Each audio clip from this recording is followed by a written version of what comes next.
You may have seen our previous video on the Merida eOne-Sixty 5000. Or the previous video before that. It's a 2020 bike with a smaller battery. So we decided we wanted to make this bike as lightweight as possible, and I right away went out and bought a Fox 38, which was really heavy. Yeah. So now we have changed that fork to a Suntour Duralux 36.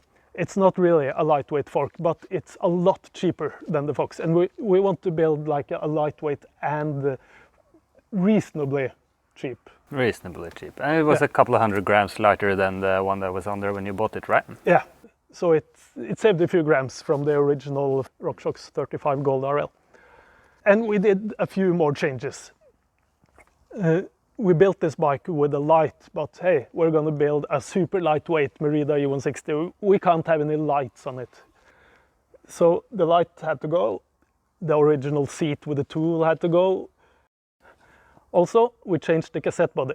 The wheel set we fitted happened to have a steel cassette body, and we swapped it for an alloy cassette body, which saved 40 grams.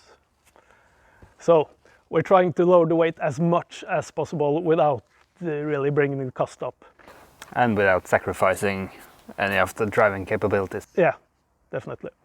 So the Suntour Duralux 36 fork, it's a 170mm travel fork, which also the Fox fork was, and it's a really good fork, but the front end became way too tall, and the reason for this we found out is the axle to crown length, the length of the fork. It's basically 7mm longer than the Fox at the same travel, and it's 19mm longer than the original 160mm travel RockShox fork. So I decided to lower the fork, but parts aren't available and it's not as easy as the non-EQ Duralux forks. So we just swapped the front wheel, and that saved another 50 grams. And we swapped it for a 27.5-inch wheel. Yeah. So now it's 27.5. Yeah, which is a bit unusual these days. But I kind of like it, and it adds to the nimble feeling of a lightweight bike. Just reducing the size of the wheel makes the steering a bit faster and a tad more flickable. So, and it's still a really burly bike. 155 travel back, 170 travel front. It's up there with the Kenevo SL.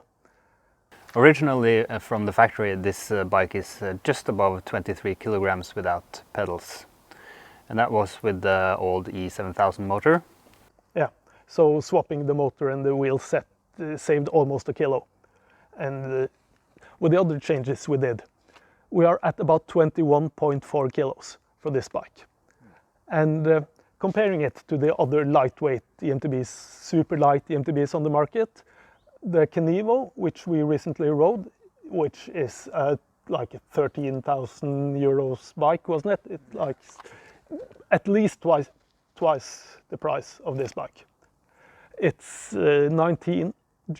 about just over 19 kilos without pedals. Yeah, and that one also has the 320 watt-hour battery. Yeah. So a lot less cells. Smaller battery, less power. Yeah, smaller motor as well. And the Orbea Rise, the M20, it's the cheapest model, also with a carbon frame. It's just under 19 kilos as far as I can tell. We never tested that bike. So these two super lightweight bikes that we were sort of reaching for, they're like just over 2 kilos lighter than our bike. So yeah, we didn't really manage to build a proper super lightweight bike, but it's like 2 to 3 kilos lighter than most full-fat EMTBs you can buy today. And that's a significant chunk of weight. And people sort of say, well, weight doesn't matter that much. And do you agree? No. It definitely matters. Yeah. It definitely matters. Even though you have the motor power, so when going straight ahead, it doesn't have much to say, but it changes the driving capabilities of the bike. Yeah, it changes the handling, definitely. And it depends on how you ride. If you're just riding straight forwards, weight probably might not matter that much. But if you want to force the bike up in the air and to wrestle the bike, then every kilo counts. It does. And when you get stuck in some rocky terrain and you need to just get it out of there, yeah, it helps. Yeah, just pulling the handlebars when doing a bunny jump, you can feel the reduced weight of the bike. So sure, you probably won't notice 100 grams, but at some point you will notice the reduced weight. And depending on how you ride, we think it's a huge deal getting the weight down. So my Merida, it's not a super lightweight bike. It's like a super moderately lightweight bike. And I think it's a nice compromise. You get the full power bike if you want it. The way this is set up now, we've got two profiles in the motor. One that is everything is pretty low to compete with the super lightweight bikes when it comes to power and range. And then the other profile is everything is maximum. And even in eco, you can ride this bike with more power than the Kenevo SL. And just riding it in eco, it's perfectly fine with the eco at max. We can climb pretty much everything, and it does increase the range quite significantly compared to boost at max. Yeah, it does. And you have a lot of control when running it in that mode at that speed. Yeah.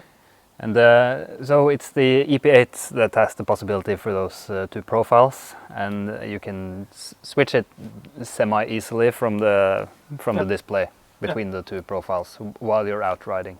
So you can make the bike, perhaps not a specialized SL, but you can make it or be a Rise just by changing the profiles.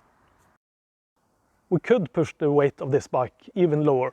We could go with the RockShox Lyric RC fork, which would save 150 grams perhaps, and we could swap the shock for like the Deluxe Select Plus, not the Super Deluxe, without the piggyback. It would save more than 100 grams, but I think we won't get it below 21 kilos probably, not without making some huge sacrifices. And that's not the point of this bike. The point is to build a reasonably lightweight and not too expensive bike. So are we happy with the bike at 21.4 kilos? I think perhaps the tires, the sidewalls on the tires are a bit thin, and I really hate riding with the alloy cassette body.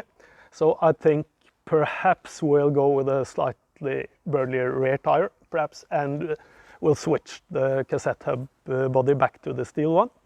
So that will increase the weight by like a couple of 100 grams, pushing it over 21.5 somewhere. And it's probably going to be worth it. And it's still a good weight. And weight isn't everything. That's it. Appreciate any likes and subscribes. Thanks for watching.